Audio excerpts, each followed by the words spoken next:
ചന്ദ്രിക, അവിടെ ചെന്നാലും ഇടയ്ക്കിടയ്ക്ക് വിളിക്കണേ. ഒറ്റയ്ക്കല്ലേ അവിടെ? ഞാൻ വിളിച്ചോളാം.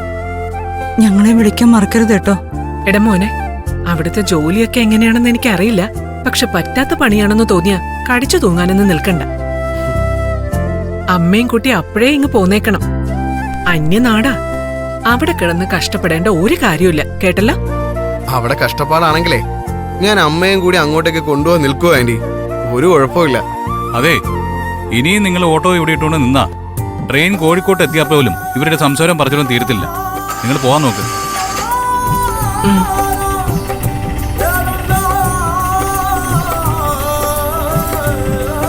പണവും പത്രാസൊന്നും ഇല്ലെങ്കിലും ചന്ദ്രിക ഭാഗ്യവതിയാ. രണ്ടു മക്കൾക്കും അവളോട് എന്ത് സ്നേഹമാ. ആ സ്നേഹം അങ്ങ് ഒഴുകുന്നോണ്ടാണല്ലോ അമ്മ ഒരു ദൂരയാത്രയ്ക്ക് പോകുന്നെന്ന് അറിഞ്ഞിട്ടും എവിടെ പോയി കിടക്കുന്നത്. ദേ അവര് വന്നല്ലോ.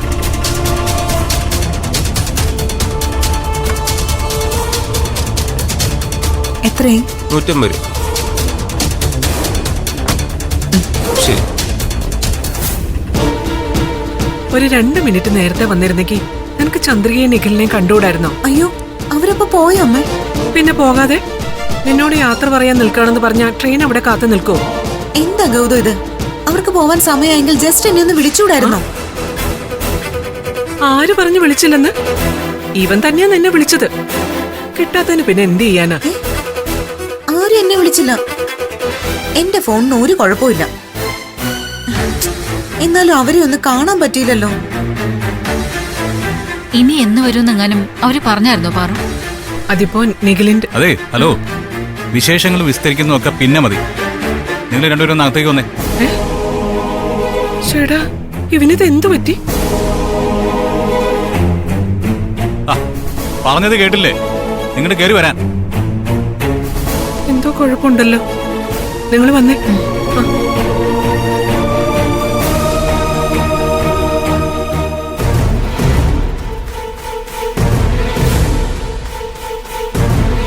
നിങ്ങൾ രണ്ടുപേരും ചേർന്ന് CKC ഒരു ഫോട്ടോ കാണിച്ച് ഭീഷണിപ്പെടുത്തുന്നുണ്ടല്ലോ. ആ ഫോട്ടോ എനിക്കൊന്ന് കാണണം. എന്തിനാ രണ്ടുപേരും മടിച്ചിരിക്കുന്നത്? കാണിക്കേ, എനിക്ക് ആ ഫോട്ടോ കണ്ടേ പറ്റൂ. എന്താടാ ഗൗതം, നീ എന്താ ഇങ്ങനെ ദേഷ്യം പിടിച്ച് സംസാരിക്കുന്നേ? അമ്മ അവിടെ മിണ്ടാതെ നിന്നേ. ഞാൻ അറിയാത്ത ചില കള്ളക്കളികൾ ഇവിടെ നടക്കുന്നുണ്ട്. എല്ലാ കാര്യങ്ങൾക്കും എനിക്കൊരു തീരുമാനം ഉണ്ടാക്കിയേ പറ്റൂ. നിർമ്മലമ്മേ, മൊബൈൽ എടുക്ക്. ആ ഫോട്ടോ എന്നെ ഒന്ന് കാണിക്ക്. ആ ഫോട്ടോ നിനക്കെന്തിനാ?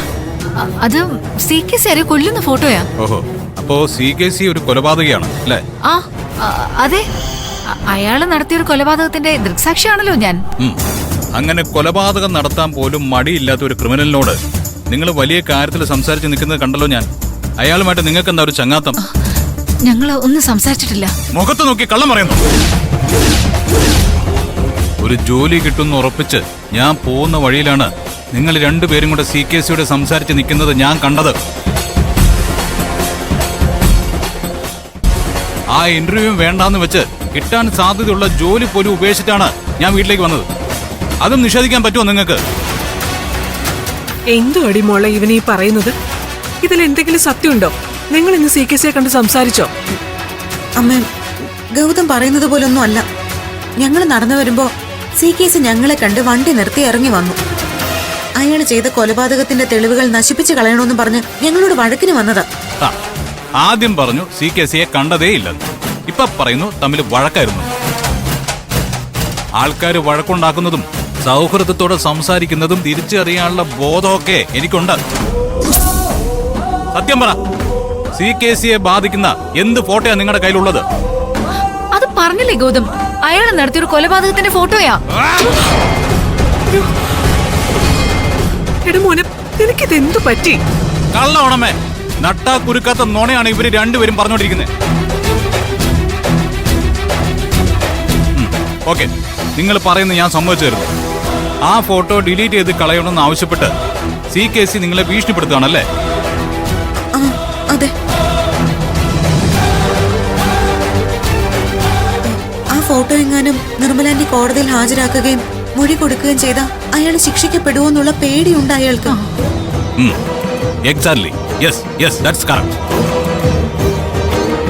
CKC കൊല നടത്തിയ ഒരു തെളിവ്, അതും അയാൾക്ക് ജയിൽ ശിക്ഷ കിട്ടാൻ പാകത്തിലുള്ള ഒന്ന്.